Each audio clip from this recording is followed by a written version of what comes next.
दोस्तों, competition academy के YouTube portal पे आपका स्वागत है। आशा करते हैं कि आप सभी लोग अच्छे होंगे। और जैसा कि आप सभी लोगों को पता है कि आज निबंध की इकाई आप लोगों की समाप्त हो गई है। नाटक सारे रिवीजन कराए जा चुके हैं। आज जो आपके पाठ्यक्रम में यूजीसी नेट के पाठ्यक्रम में जो नाटक लगे हुए हैं, इसमें से कुछ नाटक यूपीएचएससी में भी हैं, एमपीपीएससी में भी हैं। तो इसमें जितने नाटक लगे हैं उन सभी नाटकों पर आधारित कुल 50 प्रश्न है जो रिवीजन के रूप में आपको दिया जा रहा है। आगे कल से अन्य विधा शुरू होगी, जिसमें आत्मकथा है, जीवनी है, संस्मरण है, रिपोर्टाज है, यात्रा वृत्तांत है। ये सारी चीज़ें जो आपके पाठ्यक्रम में लगी हैं उनका रिवीजन कल से शुरू होगा। तो उस पर भी आधारित इसी तरीके से आपको प्रश्न जरूर मिलेंगे, लेकिन एक शर्त है। शर्त यह है कि वीडियो को अंत तक देखिए और सारे प्रश्न आप कर लीजिए। उसके बाद में आप अपनी प्रतिक्रिया जरूर व्यक्त करें कि 50 प्रश्न में आपके कितने प्रश्न सही हुए। क्योंकि मेनली हमारे यहाँ जो लोग जुड़ते हैं वो जीआरएफ के लिए जुड़ते हैं। लगभग हमारे यहाँ जितने लोग हैं उसमें से 60% कैंडिडेट ऐसे हैं कि जिनका नेट हो चुका है, सिर्फ जीआरएफ नहीं हो रहा है, वो लोग जुड़ते हैं। नेट तो इजी वे में हो जाता है, जीआरएफ लोगों का नहीं हो पाता है, तो मेनली जीआरएफ के लिए जुड़ते हैं। तो आप भी इन 50 प्रश्नों को देखें और अपनी प्रतिक्रिया जरूर व्यक्त करें कि इन 14 नाटक जो आपके पाठ्यक्रम में लगे हैं, अगर आपने इनको पढ़ा है तो इससे कितने प्रश्न आपके सही हो रहे हैं। अंधेर नगरी नाटक में गोवर्धन दास द्वारा गुरु से कहा गया कथन कौन सा है? स्वर्ग जाने में बूढ़ा जवान क्या, स्वर्ग जाने में गुरु चेला क्या, आप तो सिद्ध हो, आपको गति अगति से क्या। 1 2 2 3 1 3 1 2 3। यहाँ पर आपका उत्तर हो जाएगा सी 1 और 3। ये कहा गया है स्वर्ग जाने में गुरु चेला क्या, यह कथन नहीं कहा गया है, तो आपका उत्तर हो जाएगा सी 1 और 3। अगला प्रश्न देखें कि जात पात पूछे नहीं कोई, हर को भजे सो हरि का होई। ये पंक्ति अंधेर नगरी के किस दृश्य का है? आपका यहाँ पर उत्तर विकल्प दिया गया है अरण्य, शमशान, राजसभा, जंगल। आपका उत्तर हो जाएगा ए अरण्य, जो 5वां अंक है। जो 5वां अंक है, 5वां अंक जो अरण्य है, गोवर्धन दास गाते हुए आते हैं। और गोवर्धन दास जो गाते हैं ये कौन सा राग है? तो ये राग है काफी। राग काफी है और काफी ये गाते हुए आते हैं कि अंधेर नगरी अनबूझ राजा, टका शेर भाजी टका शेर खाजा, नीच उच्च सब एक हैं ऐसे, जैसे भड़ुए पंडित तैसे, और कुल मर्याद न मान बढ़ाई, सबे एक से लोग लुगाई, और जात पात पूछे नहीं कोई, हर को भजे सो हरि का होई, वेश्या जोरू एक समाना, बकरी गौ एक करी जाना। तो ये सब कौन गा रहा है? गोवर्धन दास गाते हुए आते हैं 5वें अंक में। आपका उत्तर हो जाएगा ए अरण्य। ये सारी चीज़ें आपको पढ़ाई गई हैं, सिर्फ रिवीजन के तौर पर यहाँ पर दिया जा रहा है। अंधेर नगरी में जो नारंगी वाला है, किस देश की नारंगी की बात कर रहा है?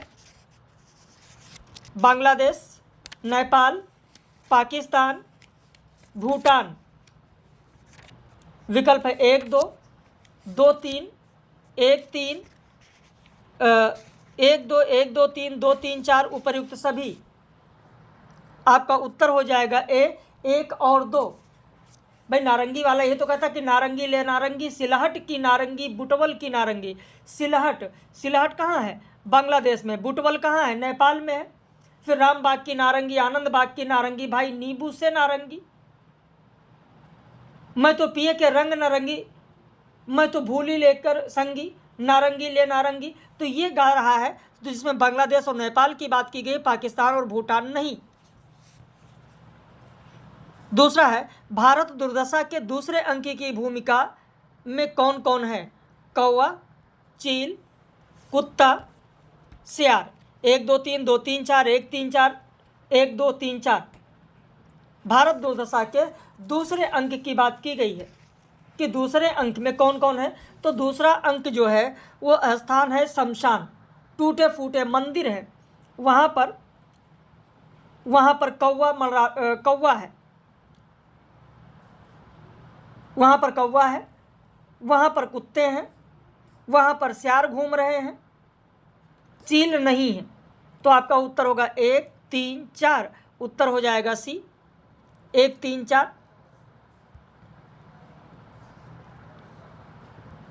तो इस तरीके से यहाँ पर आपका उत्तर सी होगा। अगला प्रश्न देखें।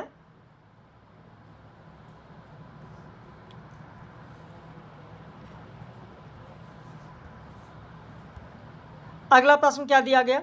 अगला दिया गया कि अपरस 16 छूत रच भोजन प्रीत छुड़ाए और किए 3 13 सब है, चौका चौका है। यह पद भारत दुर्दशा में किसका है? सत्यनाश फौजदार का है, निर्लज्जता का है, आलस्य का है, मदिरा का है, किसका है? आपका उत्तर हो जाएगा 5 का ए, सत्यनाश फौजदार का है। यह सत्यनाश फौजदार जो तीसरा अंक है, भारत दुर्दशा का जो तीसरा अंक है, तीसरा अंक स्थान मैदान है, स्थान मैदान है, तो वहाँ पर भारत दुर्दशा रहता है और फिर सत्यानाश फौजदार होता है। तो सत्यानाश फौजदार और भारत दुर्दशा से बात होती है, तब सत्यानाश फौजदार कहता है कि हाँ महाराज, अपरस 16 छूत रच भोजन प्रीत छुड़ाए, किए 3 13 सबे, चौका चौका छाए। भारत दुर्दशा कहती है और भी कुछ। सत्यानाश फौजदार कहता हाँ, रच के मत वेदांत को सबको ब्रह्म बनाए और हिंदुवन पुरुषोत्तम कियो, तोरी हाथ अरुपाए। तो इस तरीके से बहुत सारा कहा गया है। सत्यानाश फौजदार कहता है महाराज, वेदांत ने तो बड़ा ही उपकार किया है, सब हिंदू ब्रह्म हो गए, किसी को इति कर्तव्यता बाकी ही न रही, ज्ञानी बनकर ईश्वर से विमुख हुए, रुच हुए, अभिमानी हुए और इसी से स्नेह शून्य हो गए। और जब स्नेह ही नहीं, तब देशोद्धार का प्रयत्न कहाँ, बस जय शंकर की। तो इस तरीके से सत्यानाश फौजदार कहता है। अगला प्रश्न देखें कि भारत दुर्दशा के पात्र कौन कौन हैं? आलस, मदिरा, निद्रा, रोग। मैंने आप लोगों को ये भी पढ़ाया है कि क्रम से कौन पहले आता है। भारत दुर्दशा भारत में सबसे पहले किसे भेजता है, तो ये क्रम भी आप लोगों को इसीलिए पूरा पढ़ाया गया है। एक एक करके मैंने आप लोगों को पढ़ाया है कि पहले रोग का प्रवेश होता है, रोग के बाद में आलस्य आता है, तो इस तरीके से कौन आता है, फिर मदिरा आती है। तो ये क्रम मैंने पूरा आप लोगों को बताया है। यहाँ पर आपका उत्तर हो जाएगा 6 का डी, 1 2 4। आलस्य है, मदिरा है, रोग है, इसमें निद्रा नहीं है। चंद्रगुप्त नाटक में निम्न कथन किसका है? मदिरा की प्याली से तू स्वप्न सी लहरों को मत आंदोलित कर, स्मृति बड़ी निष्ठुर है, यदि प्रेम ही जीवन का सत्य है तो संसार ज्वालामुखी है। यह कथन किसका है? बहुत ही महत्वपूर्ण कथन है। कार्नेलिया अपने सखी से कहती है, यह कार्नेलिया के द्वारा कहा गया है। कार्नेलिया अपने सखी से कह रही है। आप देखेंगे जो अंतिम अंक है, अंतिम अंक में जो ग्रीक शिविर है, उसी ग्रीक शिविर में कार्नेलिया के द्वारा कहा जाता है। चंद्रगुप्त नाटक में विवाहिता स्त्रियों को किसने कहा छटा हुआ शोभा वृक्ष के समान? अलका, सुहासिनी, कल्याणी, कार्नेलिया। आपका उत्तर हो जाएगा सुहासिनी, क्योंकि कार्नेलिया जो है, जब इन दोनों में बात होती है कार्नेलिया और सुहासिनी में, तो कार्नेलिया पूछती है कि कहती है सुहासिनी से कि तुमने राक्षस से ब्याह कर लिया क्या? अब तो तुम सचमुच अभागिनी हो। सुहासिनी चौंक कर कहते ऐसा क्यों? अभी तो ब्याह होने वाला है, क्या आप उसके संबंध में कुछ जानती हैं? कार्नेलिया कहती बैठो बताओ तुम बंदी बनकर रहना चाहती हो या मेरी सखी? झटपट बोलो। सुहासिनी कहती है बंदी बनकर तो आई हूँ, सखी हो जाऊँ तो अहो भाग्य। तो कार्नेलिया कहती है प्रतिज्ञा करनी होगी कि मेरी अनुमति के बिना तुम ब्याह ना करोगी। सुहासिनी कहती ठीक है, स्वीकार है मुझे। तो कार्नेलिया कहते अच्छा, अपनी परीक्षा दो, बताओ तुम विवाहिता स्त्रियों को क्या समझती हो? तब सुहासिनी कहती है कि धनियों के प्रमोद का कटा छटा हुआ शोभा वृक्ष। आगे कहती है कि कोई डाली उल्लास से आगे बढ़ी कुतर दी गई, माली के मन से संवरे हुए गोल मटोल खड़े रहो। तो ये कहती है सुहासिनी।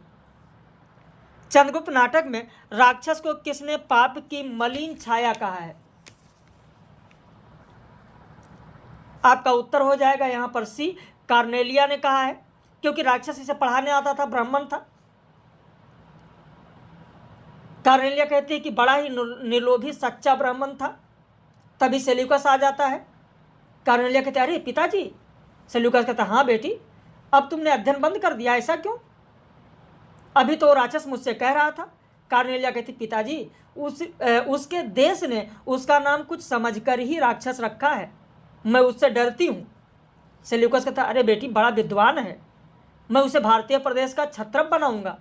कार्नेलिया कहते पिताजी, वह पाप की मलिन छाया है, उसकी भवों में कितना अंधकार है आप देखते नहीं, उससे अलग रहिए, विश्राम लीजिए, विजयों की प्रवंचना में अपने को न हारिए, महत्वाकांक्षा के दांव पर मनुष्यता सदैव हारी है। तब सेल्यूकस कहता है कि मुझे दार्शनिकों से तो विरक्ति हो गई है, क्या ही अच्छा होता है कि ग्रीस में दार्शनिक न उत्पन्न होकर केवल योद्धा ही होते। अगला प्रश्न है कि स्कंदगुप्त नाटक में किसके शिविर में नर्तकी का यह गीत हो रहा होता है? नर्तकी यह गाती है कि भावनिधि में लहरियां उठती तभी, भूल कर भी जब स्मरण होता कभी। स्कंदगुप्त, कुमारगुप्त, धातुसेन, भट्टार्क। तो यहां पर आपका जो उत्तर हो जाएगा वो उत्तर हो जाएगा डी, भट्टार्क के शिविर में। उत्तर होगा डी, भट्टार्क के शिविर में। अगला प्रश्न देखें, स्कंदगुप्त नाटक में सैनिक को किसने कहा है तुम यथार्थ ही जननी जन्मभूमि की संतान हो? कुमारगुप्त, पर्णदत्त, स्कंदगुप्त, गोविंदगुप्त। प्रश्न संख्या 11। प्रश्न संख्या 11 देखें, बहुत ही महत्वपूर्ण है। कुमारगुप्त, पर्णदत्त, स्कंदगुप्त, गोविंदगुप्त। चलिए मैं आपको उत्तर बताता हूं। यहाँ पर ये आपका उत्तर हो जाएगा सी, स्कंदगुप्त कहता है। कौन कहता है? स्कंदगुप्त कहता है। स्कंदगुप्त का जो तीसरा अंक है, तीसरे अंक में पंचम जो दृश्य है, पांचवा जो दृश्य है, पांचवा दृश्य आप देखेंगे, उस पांचवें दृश्य में गांधार की घाटी रण क्षेत्र में पंचम दृश्य है, जहां पर तुरही बसती है। स्कंदगुप्त और बंधु वर्मा के साथ सैनिक का प्रवेश होता है। सैनिक कहता है कि आर्य सैनिकों का अपमान करने का अधिकार महाबलाधिकृत को भी नहीं है, हम सब प्राण देने आए हैं, खेलने नहीं। तभी स्कंदगुप्त कहता है साधु, तुम यथार्थ ही जननी जन्मभूमि की संतान हो। तब सैनिक कहता है राजाधिराज श्री स्कंदगुप्त विक्रमादित्य की जय। अगला प्रश्न देखें, स्कंदगुप्त नाटक का प्रथम अंक किसके कथन से प्रारंभ होता है? पहले अंक की बात की गई है। आपका उत्तर हो जाएगा ए, स्कंदगुप्त, और कई बार परीक्षाओं में पूछा गया। प्रथम अंक का प्रथम दृश्य उज्जैनी में गुप्त साम्राज्य का स्कंधाभार है, जहां पर स्कंदगुप्त टहलते हुए कह रहा है कि अधिकार सुख कितना मादक और सारहीन है। अपने को नियामक और कर्ता समझने की बलवती स्प्रिया उससे व्यगार करती है।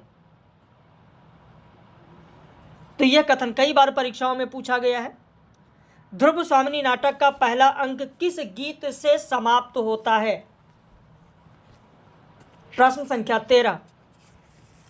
जो ध्रुव स्वामिनी है, ध्रुव स्वामिनी जो नाटक है, इसका जो पहला अंक है, यही पूछा गया कि पहला अंक किस गीत से समाप्त होता है। यहाँ पर गीत आप देखें, 4 गीत दिए गए। यह कसक भरे आंसू सहजा बनकर विनम्र अभिमान मुझे, यही दिया गया। फिर दूसरा जो दिया गया, ये तो बहुत ही महत्वपूर्ण है, कई बार परीक्षाओं में पूछा जा चुका है, बहुत सारे लोगों को याद भी होगा। जहाँ तक है ना, कि पैरों के नीचे जलधर हो, बिजली से उनका खेल चले, संकीर्ण कगारों के नीचे सतत झरने बेमेल झरे, यौवन तेरी चंचल छाया, इसमें बैठे घूंट भर पी लूं जो रस तू लाया। और इसके बाद में चौथा गीत दिया गया, अस्ताचल पर युति संध्या की खुली अलग घुंघराली है, लो मानिक मदिरा की धारा अब बहने लगी निराली है। आपका उत्तर जो बनेगा वो हो जाएगा बी, पैरों के नीचे जलधर हो। ध्रुवसावनी नाटक में निम्न कथन किसके लिए कहा गया है कि जब नीले आकाश में मेघों के टुकड़े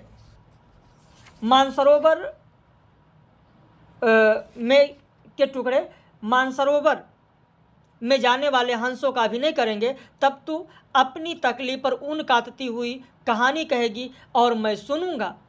यह कथन किसके लिए कहा गया है?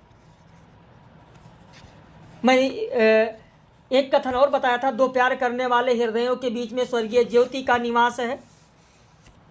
जो जिसका है वो कथन, उसी का ये कथन है, मिहिरदेव का कथन है। मिहिरदेव ने किससे कहा है, किसके लिए कहा है? ये कथन किसके लिए है? तो कोमा के लिए है।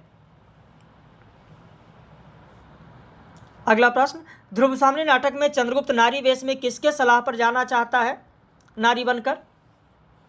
उत्तर हो जाएगा सी, हिजड़ा। आधे अधूरे नाटक धर्मयुग पत्रिका में लगातार कितने अंकों में छपा है? 2, 3, 4, 5। तो आधे अधूरे नाटक पहले 19 जनवरी को, पहले 19 जनवरी को, उसके बाद 26 जनवरी को और फिर 2 फरवरी को लगातार 3 अंकों में धर्मयुग में छपा है।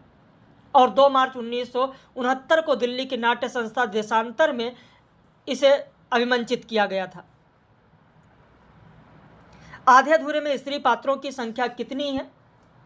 उत्तर हो जाएगा बी, स्त्री पात्रों की संख्या 3 है। आधे अधूरे नाटक में सावित्री की उम्र लगभग कितनी है? 40 वर्ष है। आषाढ़ का एक दिन में मेघगर्जन से आशय मन की व्यथा कितने पात्रों में है? कितने पात्रों में मन की व्यथा है इसमें? आपका उत्तर हो जाएगा 4 पात्रों में है। मन की व्यथा मल्लिका में है, मन की व्यथा आप देखेंगे कालिदास में भी है, इसके अलावा मातुल में भी है और अंबिका में भी है। आषाढ़ का एक दिन नाटक में कालिदास ने मल्लिका को क्या कहा था? कुमार संभव की उमा, मेघदूत की यक्षिणी, अभिज्ञान शकुंतल की शकुंतला। उत्तर हो जाएगा डी, 1, 2, 3। आषाढ़ का एक दिन नाटक में धनतुल कालिदास के पास अपने घायल शिकार हरिणशावक को लेने किन पहचानों से पहुंचता है? द्वार तक कालिदास के पदचिन्ह, हरिणशावक के चिल्लाने की आवाज़, द्वार तक रक्त बिंदुओं के चिन्ह। विकल्प 1, 2, 2, 3, 1, 3, केवल 3। तो उत्तर हो जाएगा डी, केवल 3। आगरा बाजार नाटक के पहले अंक में कितने फकीर शहर आसोब गाते हुए प्रवेश करते हैं? 2, 3, 4, 5। आपका उत्तर हो जाएगा ए, 2 होगा। आगरा बाजार के प्रथम अंक में निम्न पात्रों का प्रारंभ से अंत की ओर सही क्रम क्या होगा? सही क्रम क्या होगा जिसमें तरबूज वाला, लड्डू वाला, ककड़ी वाला, बर्फ वाला है? उत्तर हो जाएगा बी, पहले लड्डू वाला है, उसके बाद में तरबूज वाला है, तरबूज वाला के बाद में आप देखेंगे लड्डू वाला, तरबूज वाला और फिर बर्फ वाला और उसके बाद में ककड़ी वाला। लड्डू वाला दूसरा जो दिया गया वो पहले आएगा, उसके बाद तरबूज वाला होगा, उसके बाद बर्फ वाला होगा और फिर ककड़ी वाला होगा। तो यहाँ पर जो आपका उत्तर होगा वो होगा 2, 1, 4, 3। अगला प्रश्न, आगरा बाजार नाटक का प्रथम अंक किसके कथन से समाप्त होता है? ककड़ी वाला, तरबूज वाला, किताब वाला या लड्डू वाला? यानी जो पहला अंक दिया गया वो पहला अंक किसके कथन से समाप्त होता है? आपका उत्तर हो जाएगा यहाँ पर ए, ककड़ी वाला। प्रश्न कैसे लग रहे हैं अपनी प्रतिक्रिया जरूर व्यक्त कीजिएगा। ककड़ी वाला ये तो लास्ट में कहता है, प्रथम अंक के लास्ट में, कि मेरी ककड़ी पर कोई नज्म नहीं लिख देता।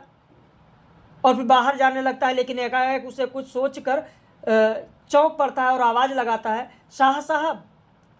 आवाज़ लगाता हुआ दाएं रास्ते से भाग जाता है, लेकिन फ़ौरन ही वापस आ जाता है और आवाज़ लगाता हुआ बाएं रास्ते से बाहर चला जाता है, साहब साहब। ठीक है, तो अंत में इसी से समाप्त होता है पहला अंक। फिर दूसरा अंक प्रारंभ हो जाता है। बकरी नाटक की भूमिका में कौन सी पंक्ति नहीं है? जो बकरी नाटक है उसकी भूमिका से कौन सी पंक्ति नहीं ली गई है? 5 देव सम 5 दल लगी ढोंग की रेस, जिनके कारण हो गया देश आज परदेश। दूसरा दिया गया कि बकरी को क्या पता था मशक बन के रहेगी, पानी भरेंगे लोग और वह कुछ ना कहेगी। तीसरा दिया गया कि जा मेरी तेरी ना पटनी कैसी बनाई चटनी, गाल बजाए पेट बजाए जब से हुई छटनी। नट गाता है डब्बे में डब्बा, उसमें मुरब्बा, फिर भी है चींटी या मेरे अब्बा। तो इसमें से कौन सा ऐसा है जो भूमिका से नहीं लिया गया है? उत्तर हो जाएगा बी, जो बकरी को क्या पता था मशक बन के रहेगी, ये पहले अंक का है, प्रथम अंक का है, भूमिका का नहीं है, प्रथम अंक का है। बकरी नाटक में कौन गाता है ऐसा क्या मेरी मोहब्बत में जो तुम पा नहीं सकते, छुड़ाकर हाथ दामन से हमारे जा नहीं सकते। पूरी पंक्ति बताएं तो हो सकता है आपको याद आ जाए। सुबह ओ शाम बोलेगा मजा तुमसे ये मिमिया कर, हमारी गली से दीवान जी जाना ना तुम आकर। है ऐसा क्या मेरी मोहब्बत में जो तुम पा नहीं सकते, छुड़ाकर हाथ दामन से हमारे जा नहीं सकते। ये दुर्जन कहता है, दुर्जन सिंह। बकरी नाटक में सत्यवीर किसकी पंक्ति उदाहरण स्वरूप बताता है? उदाहरण स्वरूप किसकी पंक्ति बताता है? बहुत ही महत्वपूर्ण है, पंक्ति बता दें। ई जग अंधा मैं के ही समझाऊं, बिल्कुल कबीर की पंक्ति। 27 का बी हो जाएगा, कबीर की पंक्ति। एक और द्रोणाचार्य नाटक किसके कथन से समाप्त होता है? अरविंद, विमलेंदु, लीला चंदू। तो यहाँ पर आपका जो उत्तर होगा वो होगा विमलेंदु। विमलेंदु के कथन से कहता हाँ तू द्रोणाचार्य है, एक और द्रोणाचार्य, एक और द्रोणाचार्य, एक और द्रोणाचार्य। अगला प्रश्न देखें। विमलेंद्र ने अरविंद को किस प्रकार का द्रोणाचार्य कहा है? व्यवस्था और सत्ता के कोणों से पिटा हुआ द्रोणाचार्य, इतिहास की धार में लकड़ी की ठूंठ की तरह बहता हुआ, वर्तमान के कगार से लगा हुआ सड़ा गला द्रोणाचार्य, व्यवस्था के लाइट हाउस से अपनी दिशा मांगने वाले टूटे जहाज सा द्रोणाचार्य, पुरातन युग से मिट्टी में दबा कच्चे कोयला से बाहर निकाला गया द्रोणाचार्य। 1 2 3 2 3 4 1 3 4 1 2 3 4। उत्तर हो जाएगा ए 1 2 3, चौथा नहीं है। अगला प्रश्न, एक और द्रोणाचार्य में सुदीप कौन है? उत्तर हो जाएगा ए, लीला का बेटा है। अंजू दीदी नाटक में इंद्रनारायण अंजलि से कितने वर्ष बड़े हैं? उत्तर हो जाएगा सी, 8 से 10 वर्ष बड़े हैं। अंजू दीदी में श्रीपत का कथन कौन सा है? शादी की कल्पना में जो आनंद है वो शादी में कहाँ, वकील तो जवानी का प्रतीक है और जज बुढ़ापे का, सदाचार तो पुरुष का आभूषण है। आपका उत्तर हो जाएगा ए, 1 और 2। ये अंजलि के नाना कहते थे। अंजू दीदी नाटक में निम्न कथन किसका है? मेरे ख्याल में आचार व्यवहार के सभी कानून कायदे शादीशुदा लोगों के अधेड़ दिमागों की उपज हैं। किसका कथन है? श्रीपत का कथन है। अगला प्रश्न देखें। महाभोज में हीरा कौन है? हीरा विशेषर यानी विशु का पिता है, जिसकी हत्या हो जाती है। महाभोज नाटक का विषय क्या है? तो इसमें राजनीतिक स्वार्थ के लिए नैतिक पतन है, गरीब दलितों की आवाज़ को दबाया गया है, पत्रकारिता का स्वार्थवश बिकाऊ होना दिखाया गया है, गुनहगारों को बचाने और बेगुनाहगारों को फंसाने का षड्यंत्र दिखाया गया है। महाभोज में किन गांवों का जिक्र है? सरोहा, टिटहरी, सेमरी।